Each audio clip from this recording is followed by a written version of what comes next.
কৃষ্ণের গান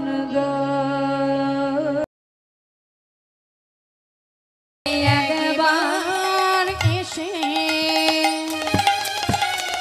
দেখে যাও গো আমাদের রাধা রানী কেমন আছে।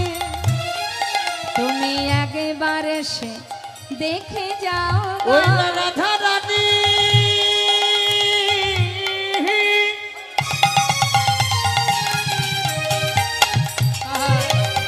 কেমন আছে, তুমি একবার এসে দেখে যাও। কহে যদুনাথ ওহে প্রাণনাথ দেখো হে রাধার ওই না কহে যদুনাথ ওহে প্রাণনাথ দেখো না রাধার ব্যথা। বৃন্দাবনের এখনো অবস্থা মা। হঠাৎ দেবর্ষি নারদ তার মনে হলো যায় বৃন্দাবনে গিয়ে একবার একটু সাধু সঙ্গ করে আসি। সে তো জানে না বৃন্দাবনের এখনো দুরবস্থা। মনের আনন্দে সাধু সঙ্গ করবে বলে দেবর্ষি নারদ আসছে বৃন্দাবনে। মহাজন পদাবলিতে লিখছেন বিধির নন্দনয়া যে চিন্তা মনে মনে, বিধির নন্দনয়া যে চিন্তা মনে ও নারদ চলে যায়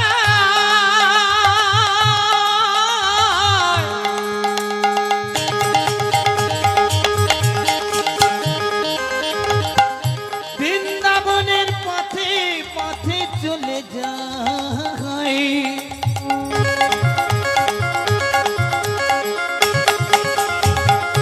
নারদ ঋষি চলে যায় গো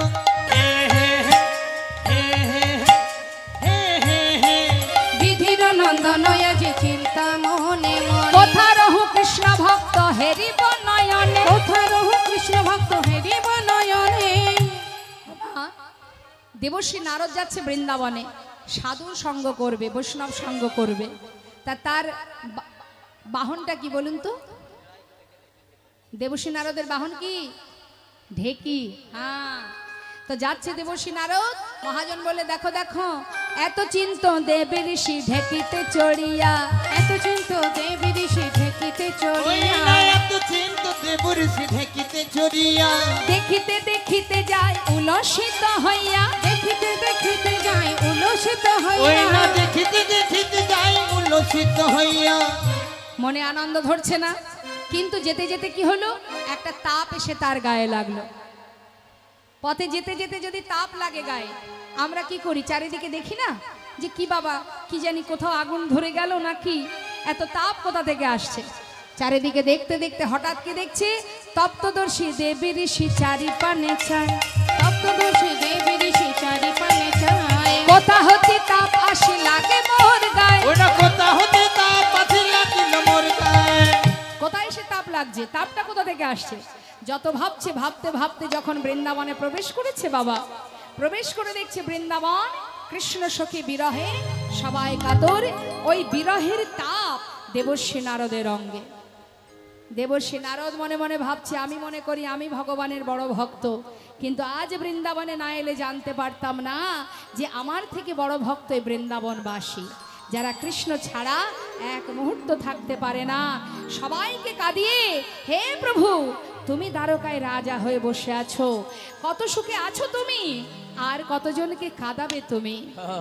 দেবর্ষী নারদ ভাবছে, চিন্তা করছে, আর সমস্ত ব্রজবাসীকে দর্শন করে মা যশোমতী, শ্রীমতী রাধারানী, সখাগণ, নন্দ মহারাজ, ব্রজবাসী ব্রজবাসিনী সবাইকে দেখে দেবর্ষী নারদ মনে মনে ভাবলেন, আজ আমি নিজে চোখে দেখতে চাই যে সবাইকে কাঁদিয়ে তুমি দ্বারকায় রাজা হয়ে কত সুখে বিরাজ করছো।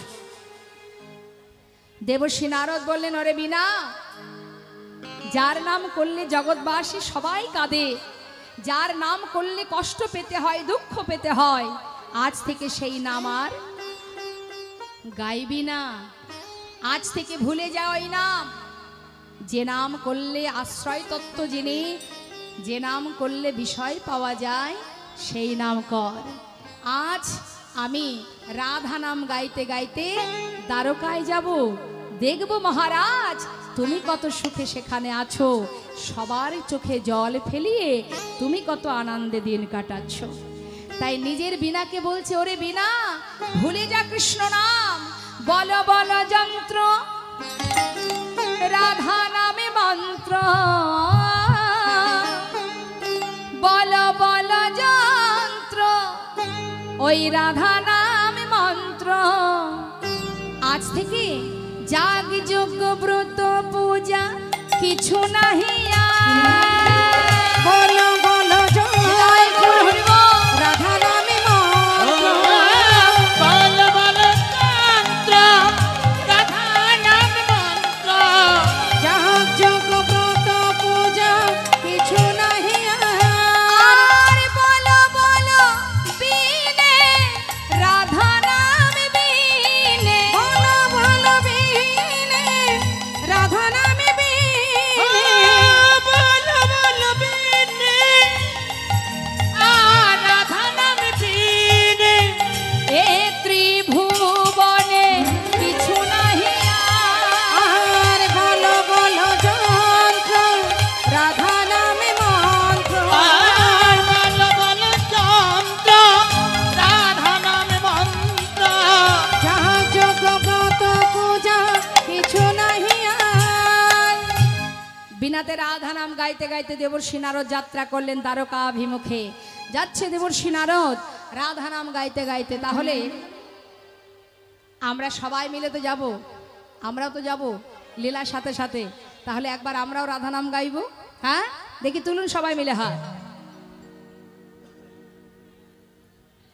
রাধে রাধে। সবাই মিলে আমরা গাইবো রাধা নাম। হাত নামালেন কেন? গাইতে হবে তো। জয় রাধে রাধে। চলুন যাই দ্বারকায় রাধা নাম গাইতে গাইতে। রাধে রাধে রাধে রাধে রাধে রাধে রাধে রাধে রাধে রাধে রাধে বল বল, রাধে রাধে রাধে রাধে রাধে রাধে বল বলো রাধে রাধে, বলো রাধে রাধে রাধে রাধে রাধে রাধে বল, রাধে রাধে রাধে রাধে রাধে রাধে রাধে রাধে রাধে রাধে রাধে রাধে বল, রাধে রাধে রাধে রাধে রাধে রাধে হ্যাঁ, বৃন্দাবন কি রাধে জোরে জোরে বলুন।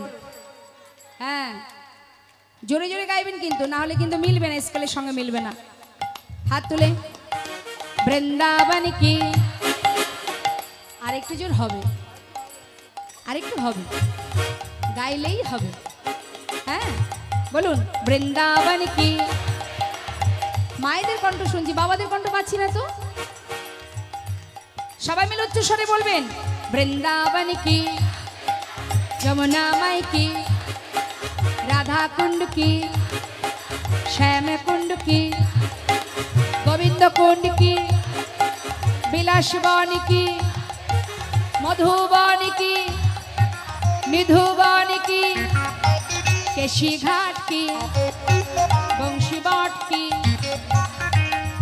আরেকটু জোরে হাত তুলে ভণ্ডি বন কি, মোহন বন কি, মাধবী বন কি, লৌহ বন কি, तम्र बन की, कमल बन की, आगे पीछे दाहिने बाएं, बोल बोल में ऊपर नीचे बोलो राधे राधे राधे राधे राधे राधे बोलो राधे राधे राधे राधे राधे राधे बोल राधे राधे राधे राधे राधे राधे बोल राधे राधे राधे राधे राधे राधे बोलो राधे राधे राधे राधे राधे राधे हरि बोल हरि बोल हरि बोल हरि बोल राधे राधे राधे राधे राधे राधे बोल राधे राधे राधे राधे राधे राधे बोलो राधे राधे राधे राधे राधे राधे बोल राधे राधे राधे राधे राधे राधे राधे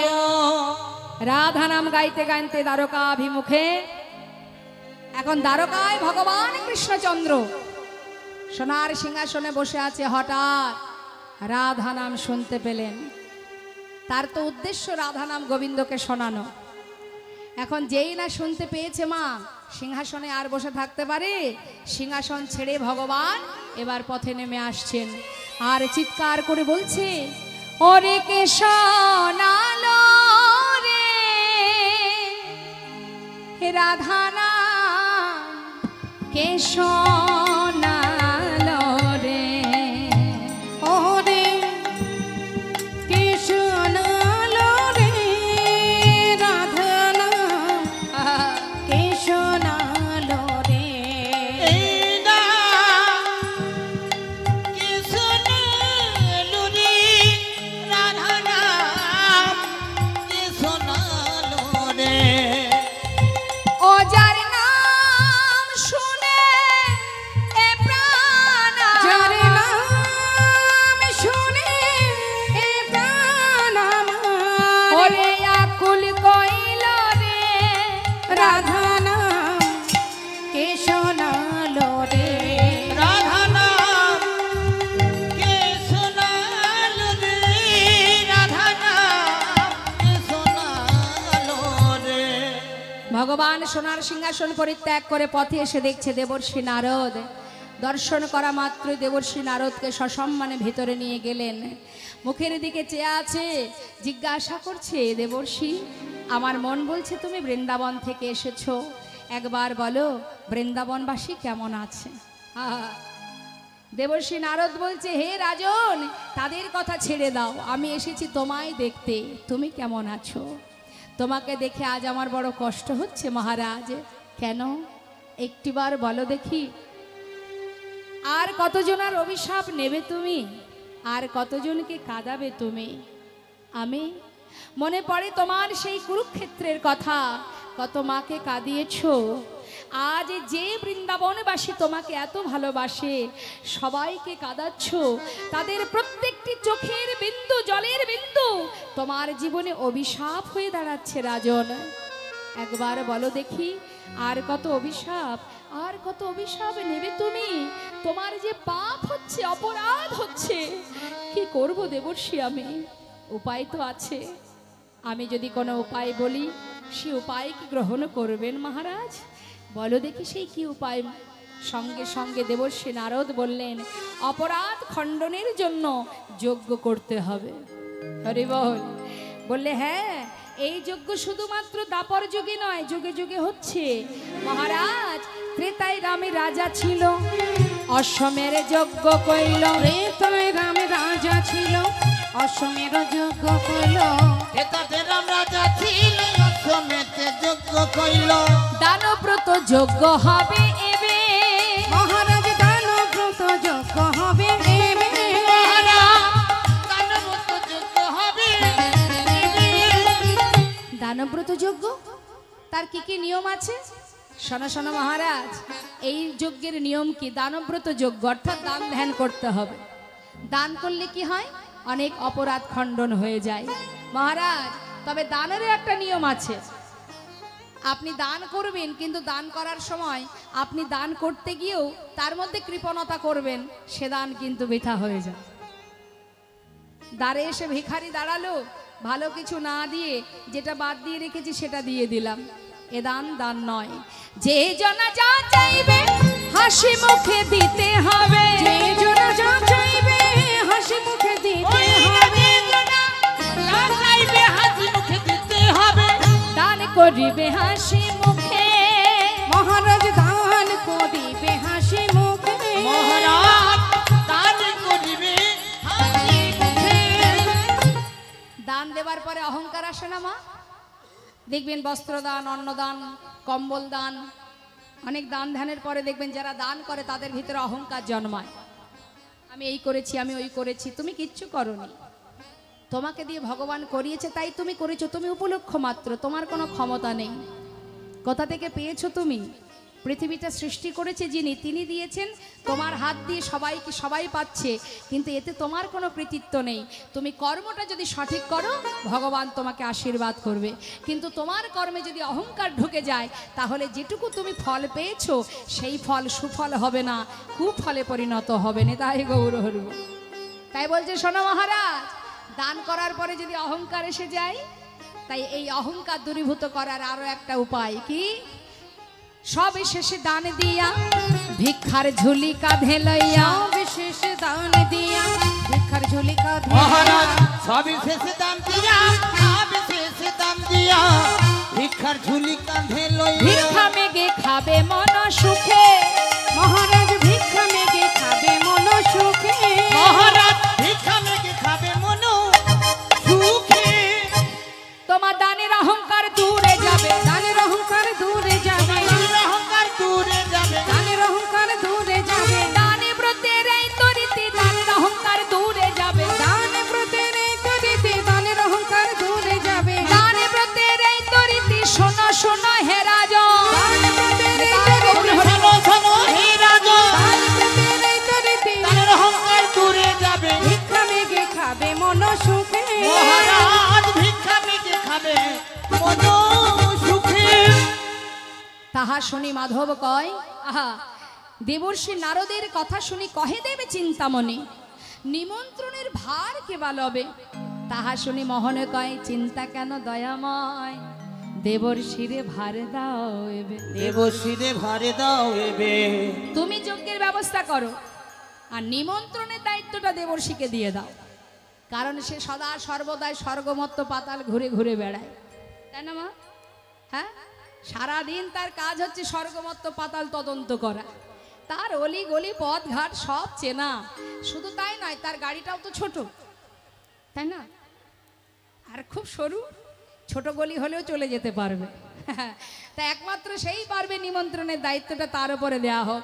দেবর্ষি নারদ বললেন, তাই হবে প্রভু, তুমি আয়োজন করো, নিমন্ত্রণ আমি করব। নিমন্ত্রণের পত্র লিখলেন স্বর্গমত্ত পাতাল, কিন্তু বৃন্দাবনবাসীর নিমন্ত্রণ পত্র লিখলেন না ভগবান। বলরামকে দিয়ে বললেন, দাদা দেখো তো ঠিকঠাক লেখা হলো কিনা। দাদা বললেন, আহা কানাই, সব জায়গার নিমন্ত্রণ পত্র লিখেছিস, কিন্তু বৃন্দাবনের জন্য কেন পত্র লিখলি না?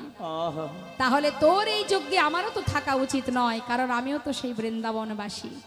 দাদা তুমি এমন কথা বলবে আমি জানি, কিন্তু বৃন্দাবনবাসীর জন্য পত্র কেন লিখিনি জানো? আমি যে তাদের আপন জন ভাবি। দাদা, আপন জনকে তো কেউ পত্র দেয় না, দেয় কি মা? বাড়িতে অনুষ্ঠান হলে বাড়ির লোককে কেউ চিঠিপত্র দেয়?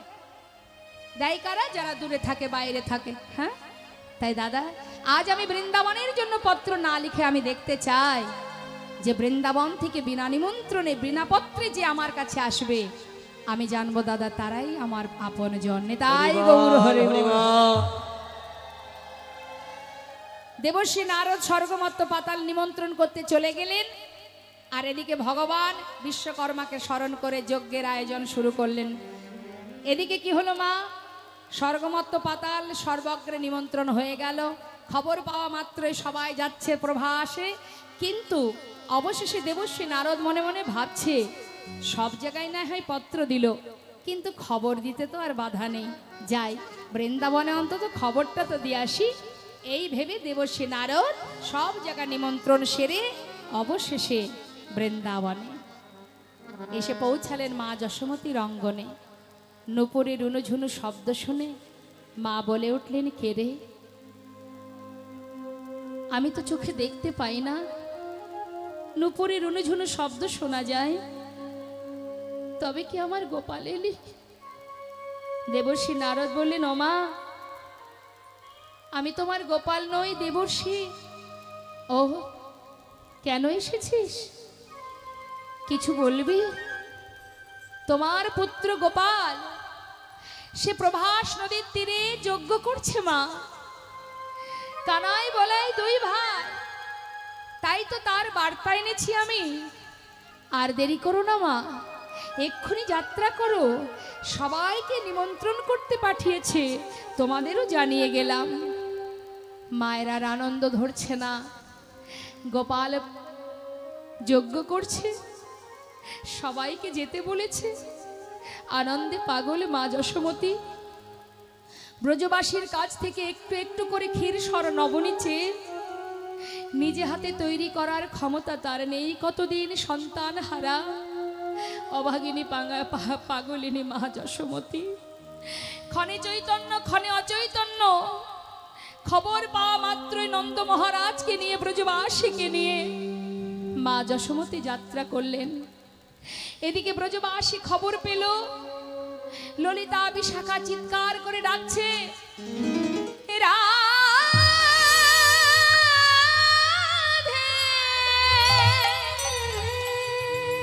রাধে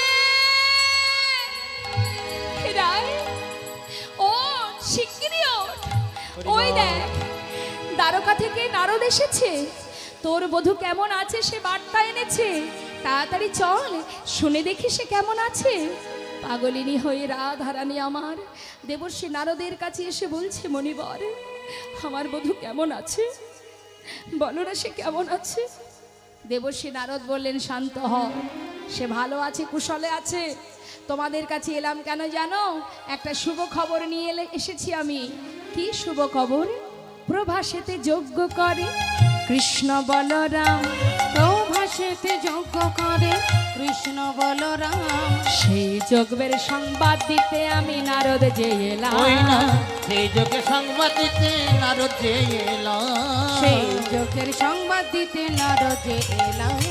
যাও যাও প্রভাসের তীরে যাও, যাও যাও প্রভাসের তীরে তোমরা যাও যাও প্রভাসের তীরে যাও, যাও যাও প্রভাসের তীরে যাও, আর বিলম্ব করো না গো, যাও যাও প্রভাসের তীরে যাও, আর বিলম্ব করো না গো, যাও যাও প্রভাসের আমি তীরে যাও। সেই যজ্ঞের সংবাদ দিতে নারদ যে এলাম, সেই যজ্ঞের সংবাদ দিতে নারদ যে এলাম।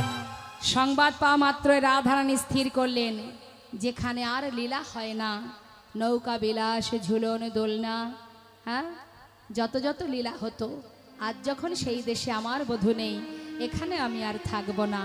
চিরতরে সকলের কলঙ্ক দূরীভূত করে কলঙ্কের বোঝা মাথায় নিয়ে আমি বিদায় নেব বধূর দেশে। সুন্দর করে পসরা সাজিয়ে সখী বেষ্টিত হয়ে রাধারানী আমার যোগ্য বার্তা পেয়ে যাত্রা করিলে নহরা আয় বালা গো, যোগ্য বার্তা পেয়ে যাত্রা চলিলেন রায় আয় বলা গো, যোগ্য বার্তা পেয়ে যাত্রা চলিলেন রায় আয় বালা গো। সখী গণ সঙ্গে চলে সহিত বড়া, আর সখী জন সঙ্গে চালে সহিত বড়া, সখী গণ সঙ্গে চলে সহিত বড়া, যোগ্য বার্তা পেয়ে যাত্রা চলিলেন রায় আয় বলা গো।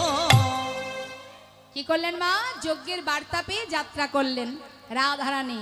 যেই না পা বাড়িয়েছে, কোথায় ছিল কালস্য কুটিলা ননদিনী, লাফাতে লাফাতে এসে হাজির। আই বউ,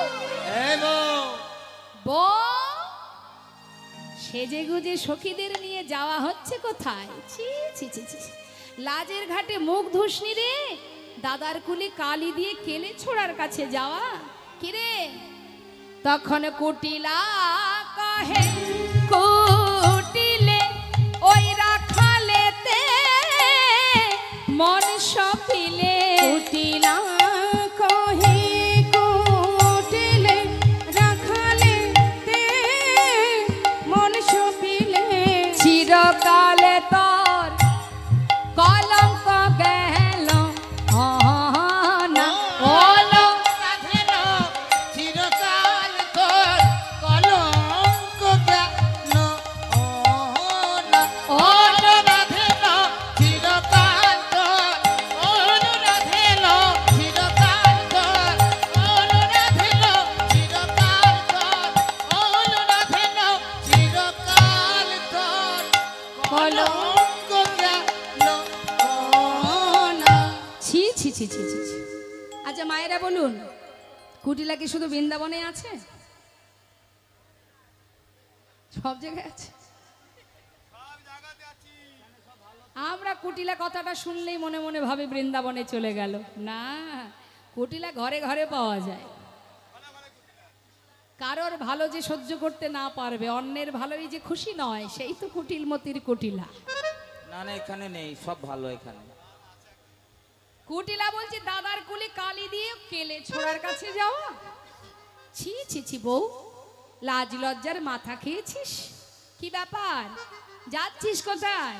এইখানে দাঁড়িয়ে থাক, দাদাকে ডেকে নিয়ে আসবো, দাদার সঙ্গে কথা হবে, তারপর যাবি। রাধানী বলে ননদিনী, আমার কোনো দুঃখ নেই, রইলাম দাঁড়িয়ে, নিয়ে এসো তোমার দাদাকে ডেকে। কুটিলা মনের আনন্দে যাচ্ছে আয়নের কাছে। দাদা, ও দাদা, বলি ধ্যান ধরে মায়ের কাছে বসে থাকলে হবে?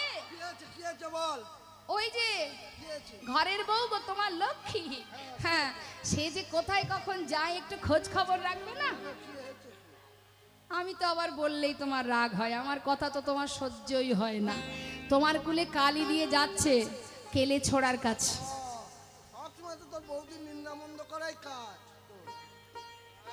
বুঝতে পারি না।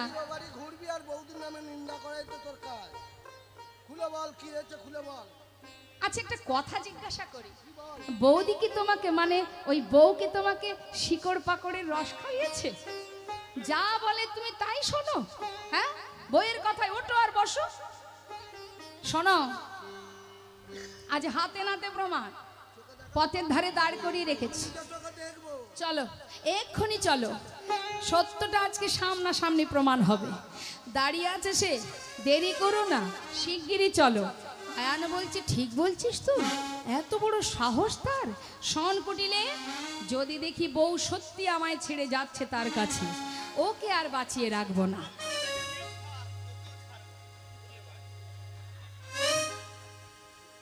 যদি দেখি কথাটা মিথ্যা, তাহলে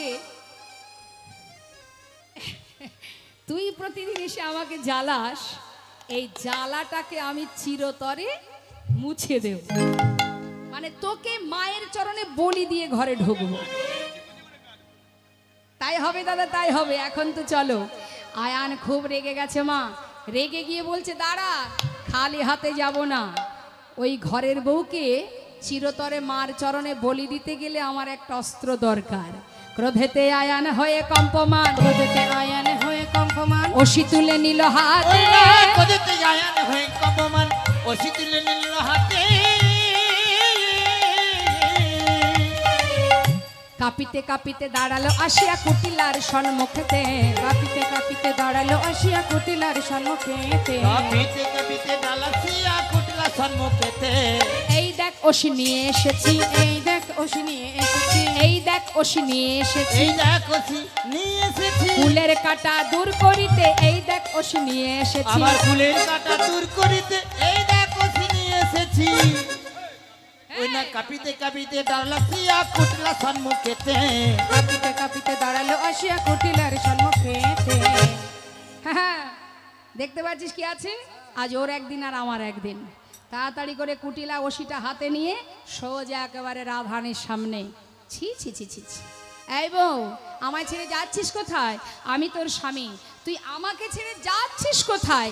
ছি ছি ছি ছি ছি, নিজপতি তেজি পরপতি ভজি, নিজপতি তেজি পরপতি ভজি, নিজপতি তেজি পরপতি ভজি, নিজপতি তেজি পরপতি ভজি, মজিলি রাখালো সনে, নিজপতি তেজি পরপতি ভজি, মজিলি রাখালো সনে।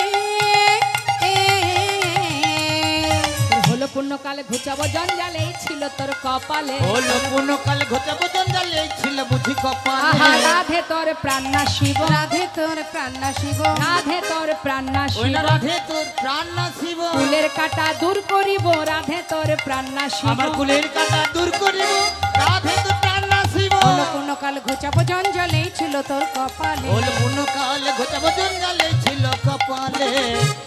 তোর প্রাণ ত্যাগ করব, আর বাঁচিয়ে রাখবো না। তোর পাপের ভান্ডার পুড়ে গেছে বউ, তোকে আর বাঁচিয়ে রাখবো না, মায়ের চরণে বলি দিয়ে ঘরে যাব। এই বলে যেই না ওষি তুলতে যাবে মা, সময় হয়েছে পুরবের কথা জানাবার।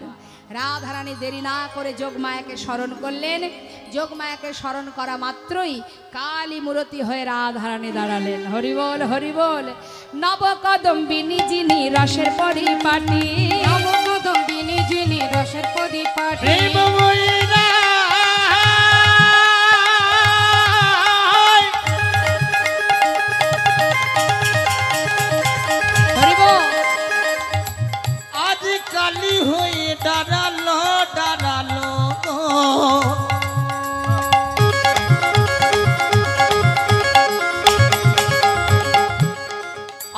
তোকে ভুলাবার লাগি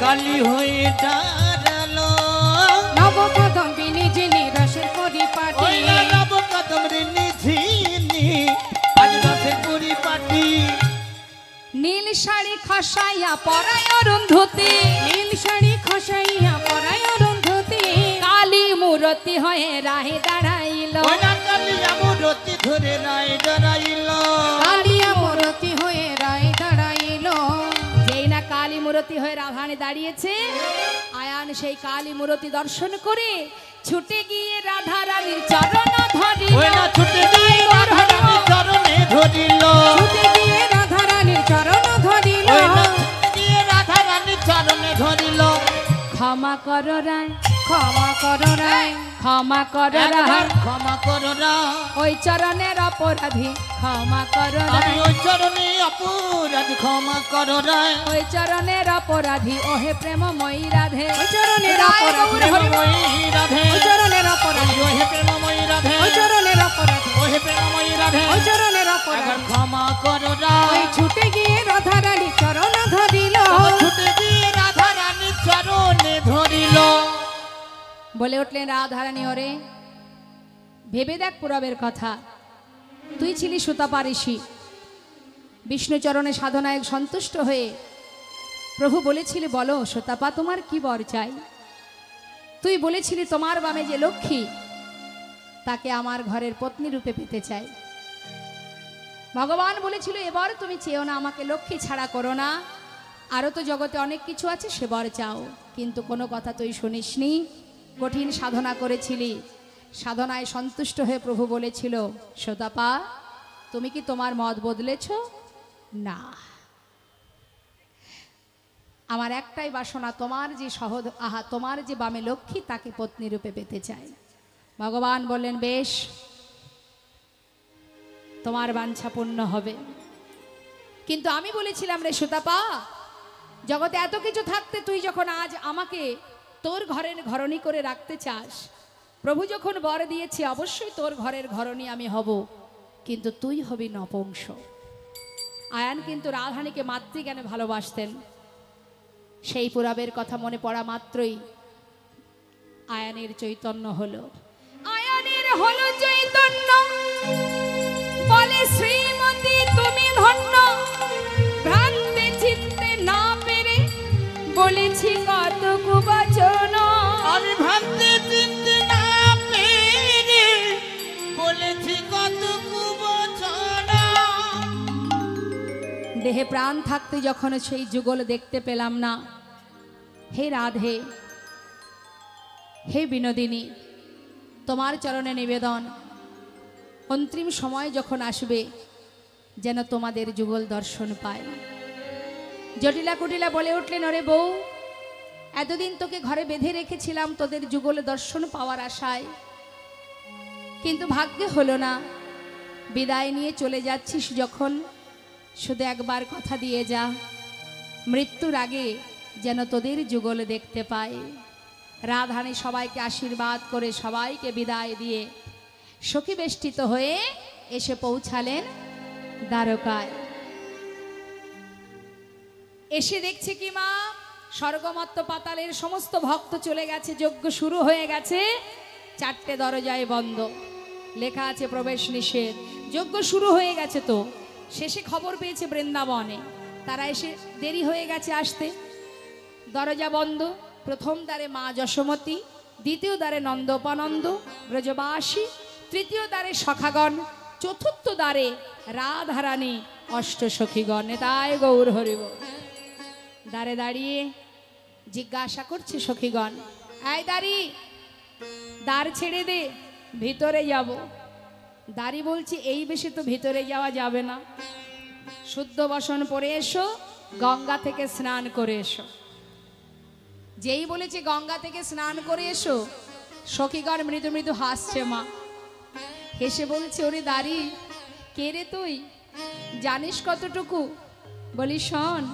আমাদেরকে গঙ্গায় স্নানে যেতে বলছিস যেতে বলিস গঙ্গা স্নানে শুনে হাসি পায় ওরে যার চরণে গঙ্গার উদ্ভব সে ধরে রাধার পা।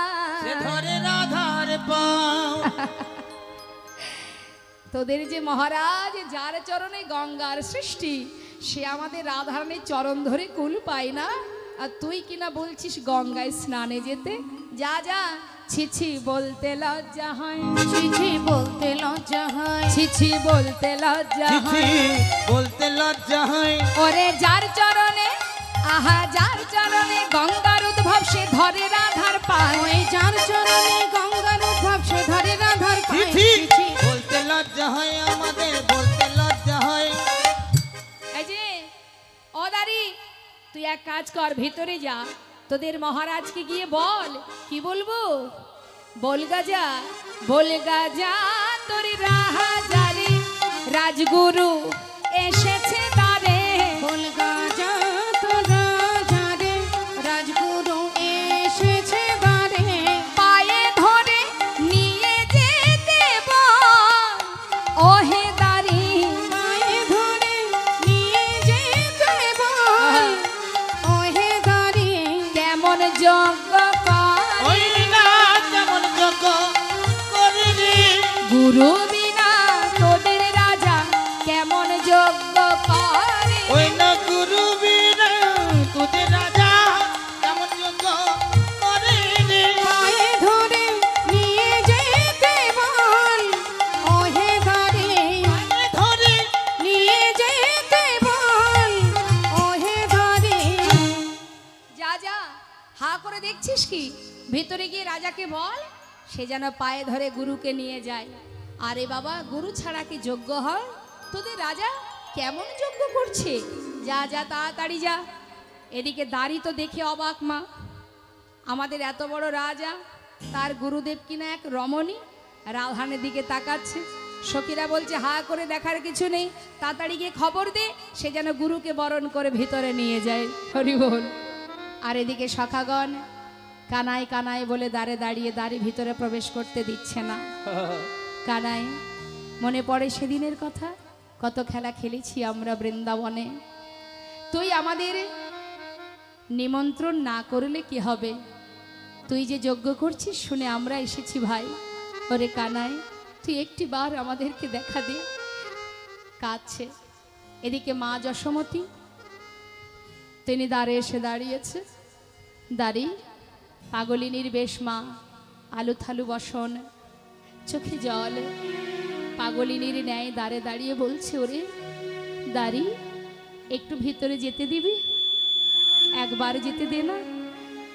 दारी बोलছে कौन हो तुम, कहाँ से आए हो? মা যশোমতী বলছে দেখ আমি ওই বৃন্দাবন থেকে এসেছি। তোদের যে রাজা সে আমার পুত্র গোপাল। হরিবল হরিবল। সারাদিন না খেয়ে আছে, একবার ভিতরে প্রবেশ করতে দে না। এই দাঁড়ি, আমি যে তার মা। দাঁড়ি হাসছে মা, মনে মনে ভাবছে আমাদের এত বড় রাজা, রাজার মা কি আর কাঙালিনী ভিখারিনী হবে? সে তো পাগলিনীর ন্যায়। আরে রাজার মা তো রাজমাতা হবে। এমন পাগলের বেশ, সারা গায়ে নোংরা, এমন পাগলি পাগল, সে কেন মা হতে যাবে? বারবার তাকে তাড়িয়ে দিচ্ছে। মা বলছে দেখ একটি বার আমাকে যেতে দে আমার গোপালের কাছে, ও ছাড়া যে আমার আর কেউ নেই রে। এই দাঁড়ি, তোর পায়ে পড়ি, একবার ভিতরে যেতে দে। দেখো বুড়িমা, এখানে তোমার কোনো সন্তান নেই, ইনি হচ্ছেন আমাদের দ্বারকা রাজা। তুমি এখন যাও, এই বেশি ভিতরে যাওয়া যাবে না। বুঝতে পারছি মনে হয় খাওয়া পড়ার অভাব আছে, দারিদ্রতার কারণে আজ পাগলের মতো বকছে। শোনো বুড়িমা, ওই দূরে গিয়ে বসো। আমাদের মহারাজ বড় দয়াল, যজ্ঞ শেষ হলে যখন দ্বারে আসবে তোমার মনে যা চায় তুমি চেয়ে নেবে, কেমন? চলে যেও না, আমি তোমায় ডেকে নেব, দূরে গিয়ে বসো। মা যশোমতী বললে জানিস প্রত্যেকটি মায়ের জীবনের সব থেকে বড় সম্পদ তার সন্তান। হরি বল। আমার কোনো কিছুরই অভাব নেই, শুধু আমার গোপাল আমার কাছে নেই। দেনাদারি, একবার ভিতরে যেতে দে। আহা, কেন বারবার গোল করছো? কথা বললে শুনতে পাও না? যাও বলছি, দূরে গিয়ে বসো। কথা না শুনলে চাবুক দিয়ে আঘাত করব। মারতে হয় মার, কিন্তু একবার আমার গোপালের বদনটি দেখতে দে আমায়। দেনাদারি, একবার যেতে দে। দাড়ি দেখছি তো কোনো কথাই শোনে না, কিছুতেই শুনছে না, এত বিরক্ত করছে। মারতে হবে। চাবুক নিয়ে এবার আঘাত করতে শুরু করলেন মা যশোমতীর অঙ্গে। যখনই অঙ্গে আঘাত করছে, বারবার চাবুকের আঘাত পড়ছে, মা ওই আঘাত পেয়ে বারবার ধুলায় লুটিয়ে পড়ছে। ক্ষীর স্বর্ণবনী বুকে চেপে ধরে দাড়ির হাতে চাবুকের আঘাত সহ্য করে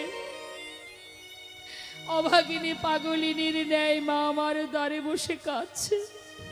হরি বল, হরি বল। গোপাল রে,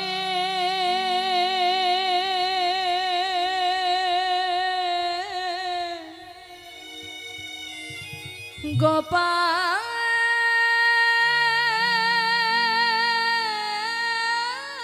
রে,